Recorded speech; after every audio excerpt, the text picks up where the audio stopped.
Hello everyone, my name is Tiffany and this is my channel, Who's Your Handmade? Thank you so much for stopping by today. Today's video is another episode of #Friday Sews. If that sounds interesting to you, stick around.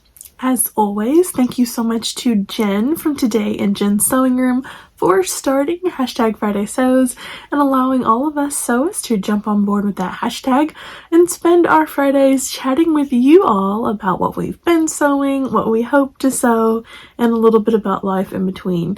Thank you, Jen, for sharing that hashtag with us all and creating this amazing #Friday Sews community. If you're new to my channel, welcome. Thank you so much for stopping by. I hope that you will consider subscribing. Before you leave today, I would love to welcome you into the sewing community. And thank you so much to each one of my friends who are tuning in again today. Thank you for taking a little of your time to spend some of your Friday with me. I really appreciate that. Give this video a thumbs up and leave a comment down below. What has your week looked like? What have you accomplished in your sewing space? Or what do you have going on this weekend? I would love to chat with you down below in the comments section. So I am still in my sewing space. If you have followed me for any amount of time, you probably know that I'm moving. I have started packing away this sewing room. I did a sewing room tour this past Tuesday. I'll link it down below if you missed out on that. It was super fun. Probably the most fun video I have ever made. I just like talking to you guys about sewing stuff, and it was really fun to just chat with you about what's in my space. So that was Tuesday's video. It was all as it has been for years now, and now it's not. It's definitely in disarray. Actually, talking in here is different now because my fabric is for the most part gone, my stuff is for the most part gone, and it feels really empty and kind of echoey. It's kind of weird. My background hasn't changed too much because I am leaving out my machines for the time being. They'll hopefully be moving into the camper with me before we move into our new house, but things are changing around here. But I did get in a little bit of sewing over the weekend. I have sewn myself a new dress there behind me. That is the Waves and Wild Kinjarling dress, and I had it on my June plans. I actually might have had it in my May plans as well, and I just never got to it, but finally sewed it up for myself. I made it out of some really pretty Swiss dot fabric from Hobby Lobby. I had about 4 yards of that, and I actually cut that Kinjarling dress out and a Rhapsody top out of that 4 yards, so that 4 yards really stretched itself. I'm going to show you my dress in just a second and pop some pictures up. I am, for the most part, pleased with this make. It's a fun pattern to make. I'm going to tell you in just a second a little bit of different way that they put this dress together. So it was fun. There are a few fitting adjustments I would like to make in my next versions to make it just a little bit better for me. It is a woven garment, and if you follow me for any amount of time, you know that my first love is knit garments. I love knit dresses. Knit just has a way of molding to you, to your shape, without you having to do a ton of adjustments, and I love that. I'm a busy working mama. We got the craziness of the house and the move. I just don't want to spend a lot of time fitting a woven garment. So knit's always going to be my first love, but it was fun to switch gears and work on a woven dress. This dress is very comfortable. It's very breezy, and I really do like the pattern, and I'm going to try it again. This dress, I wore it Sunday to church. I will wear this one. There's just a few adjustments that I need to make. So as I said, the Kinjarling dress is a woven dress pattern. It comes in a extensive size range. It has a wonderful size range. It comes in sizes extra small to 7XL. That is amazing. Waves and Wild, they outdid themselves with this pattern. I think usually their patterns only go to 3 or 4X, and they extended this dress all the way up to 7. So kudos to them. This dress features dolman sleeves, which I am just not entirely sure I like the look on myself. I don't know. There's something about there not being enough definition in the about the armpit area to my waist. I don't know. So it has dolman sleeves. It has two neckline options. You have the scoop neck, which I did, or you have a V-neck option. You also have two ways of finishing that neckline. You have a facing, or you have bias binding that you can do. I chose to do the facing one. It was a little fiddly. It didn't quite match up. And actually in the pictures, you might be able to tell that my neckline kind of bows out a little bit, which I'm not super happy with. So that was probably a facing thing that I did myself. I even stay stitched it, which was supposed to, you know, help with the neckline stretching, but it is what it is, and it turned out okay. It doesn't bother me that much, and I'm still wearing the dress. So let me grab my Kinjarling dress from the hanger and we'll look at it a little closer together. So you won't be able to see the full dress with me just sitting right here, but you can see some of the details. The fabric is very lovely. Again, it's the Swiss dot from Hobby Lobby. It's got to be some kind of rayon blend because it acted a lot like the fabric that I used for my recent Love Notions Rhapsody bosses. It's very reminiscent of that. It's a little bit difficult to work with. It seems like it's see-through. You can see light and you can even see my arm through it, but when you get it on and you start wearing it, it's not actually see-through. I did go ahead and wear a half slip with it just because I wanted a little more modesty just in case, but for the most part you cannot see through this fabric. There you can see the dolman sleeves. You don't have any darts in this pattern. It doesn't come with any darts. The front and the back bodice pattern piece are actually the same. You just cut the neckline a little differently. This is the scoop neckline. You can see my facing in there. It looks fine hanging on the hanger right here, but when you get it on my body, it does kind of bow out a little bit. The back sits perfectly flush, so the back is really good. It's the front that's either stretched out or a little too big for my chest area. I'm not real sure. So even though this fabric is beautiful, I wanted to show you a little detail that I added to this dress because I thought it needed a little something. So I found hanging on my pegboards behind me, it was hanging there, it's not hanging there anymore.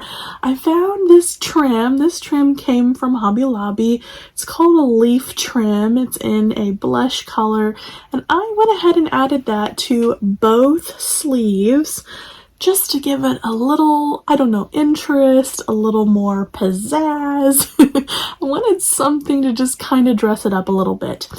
This dress goes together really interestingly. So they have you put your bodice front and your skirt front together before you sew it all together. So the first step was to gather this skirt into the bodice front.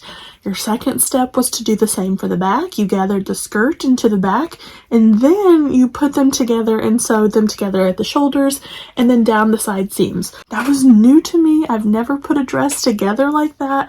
It was kind of fun because it kind of broke up having to gather so much here into the skirt. I did the old-fashioned way of gathering on this dress. I did 2 rows of basting stitches and then gathered to the width of the bodice, and it worked really good. They tell you to do some top stitching here at your waistline, so I did that top stitching, and then I went ahead and top stitched around my neckline as well to hold down my facing.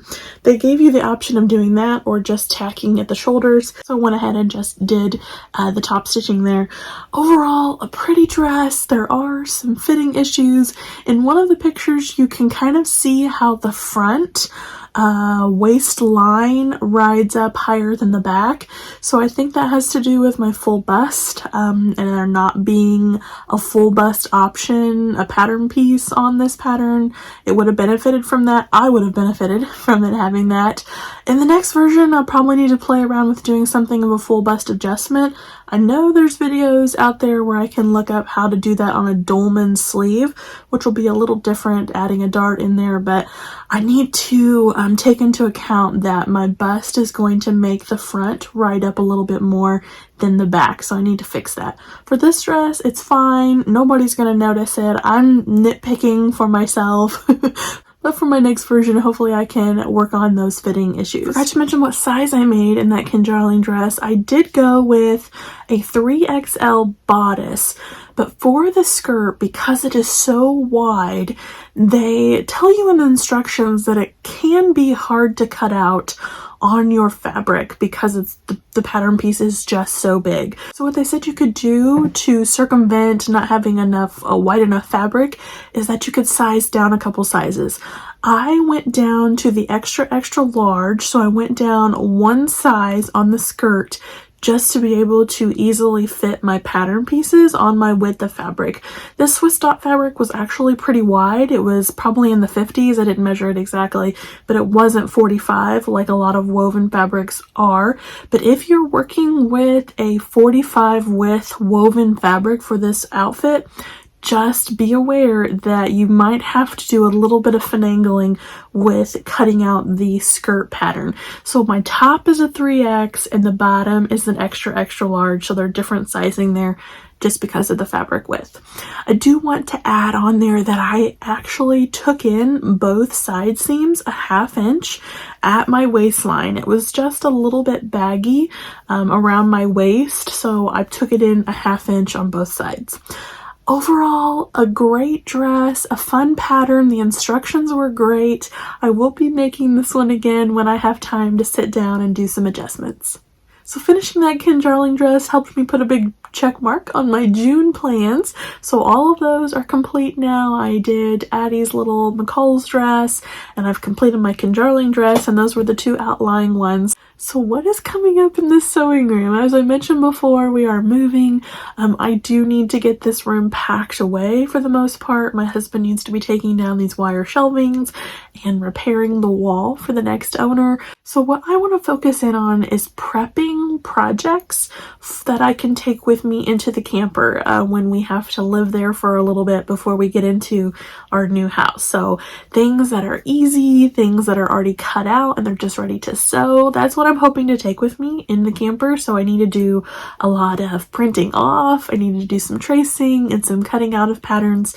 So that's probably what I will use my nap time sessions for while we're still in this house. I'm just trying to prep some projects. I am going to take a little break from the craziness of my life. On Wednesday, this coming Wednesday, Whitney from Tomcat Stitchery will be holding an event at a local quilt shop. She will be at the University of Sewing, and I have bought a ticket to attend. I'm so excited to hear what she has to say. She's going to be talking a lot about choosing the right kind of fabric for your project, so I cannot wait to hear her teach and talk about all these different tips and tricks for picking out the right kind of fabric. And also I wanted to support a fellow sewist, a fellow YouTuber. Now she is way out of my league. She has a extensive knowledge about sewing, anything and everything she knows about. She is an amazing sewist. She's an amazing YouTuber, and I am definitely not in her league, but I would like to show up and show my support for what she has done in our sewing community. She was one of the first ones that I tuned into on YouTube to start me out on this journey, so I can't wait to meet Whitney and listen to her presentation. It's going to be a great getaway from all the craziness of my life next Wednesday, so I can't wait to do that. I've been talking about life pretty much this whole video.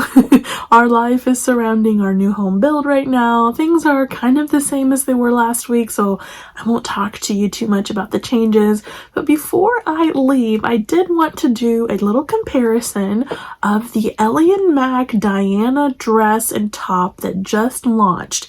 Now, if you have followed me for any amount of time, you know that I love, all capital letters, the Ellie and Mac Staycation dress. I have so many of them in my closet right now.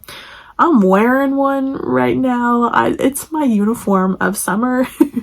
I love them so much. So they just launched a new pattern. Diana created a pattern very similar to the Staycation. So I thought I would do a comparison of those two just real quick here and show you what the different options are of the Diana as compared to the Staycation, so that it might help you make your decision on whether to go ahead and purchase the Diana Diana or make do with your staycation. And what will I be doing? Staycation is a tiered dress and a peplum top. The staycation dress comes with 2 length options, although I have hacked the tiers to pieces. I've hacked them and made all different kinds of lengths of dresses myself.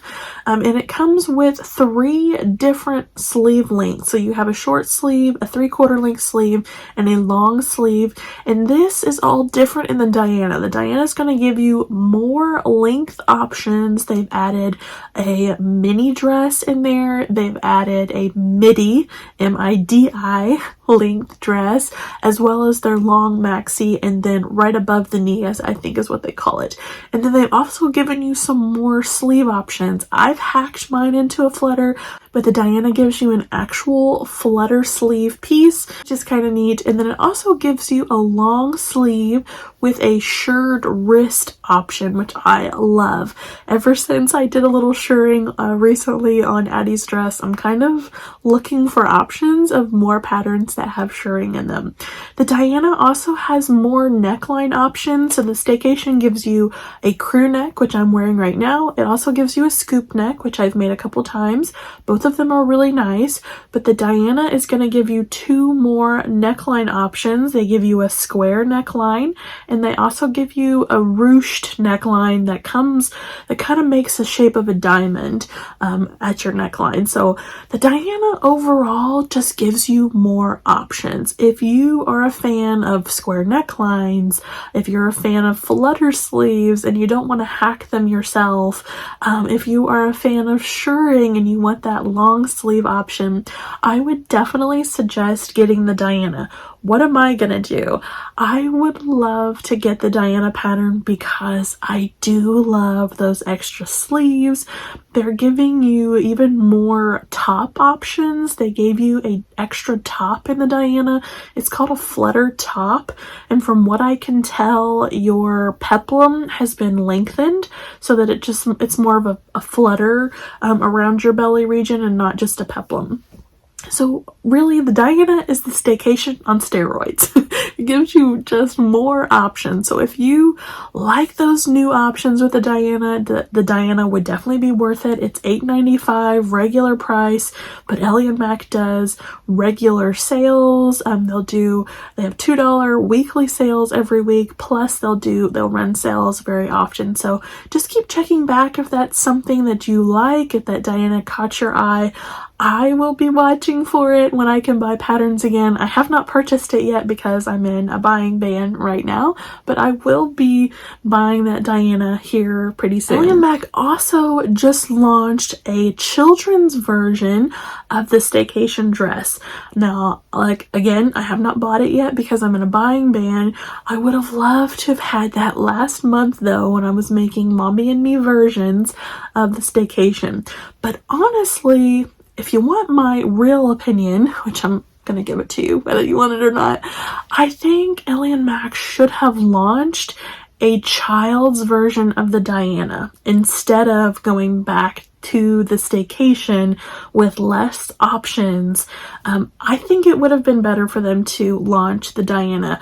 I would have been more tempted to buy a Mommy and Me Diana as opposed to a Diana for myself now and then backtracking to a Staycation. Does that make sense? I don't know. Maybe they'll be coming out with a child's version of the Diana soon, so we'll just have to stay tuned. Ellie and Mac is still one of my very favorite pattern companies. I'm going to promote them to you guys at every option. So if you like the look of the Diana, or if you would love to make a Staycation for your little one, grab those patterns up. The Staycation dress, as I'm making this video, is still on sale actually. It's $5.95 for the children's Staycation dress right now. So that is my mini review of the new Ellie and Mac patterns. And that's gonna do it for this hashtag Friday Sews video. I'm gonna get back to packing. I hope you guys are having more fun out there. I hope you have a wonderful weekend. Don't forget to give this video a thumbs up if you like this kind of content, and leave a comment down below. I would love to chat with you about your weekend plans. It doesn't have to be about sewing. I just love chatting with you guys. Okay, I will see you in the next video. Take care, everyone. Bye-bye.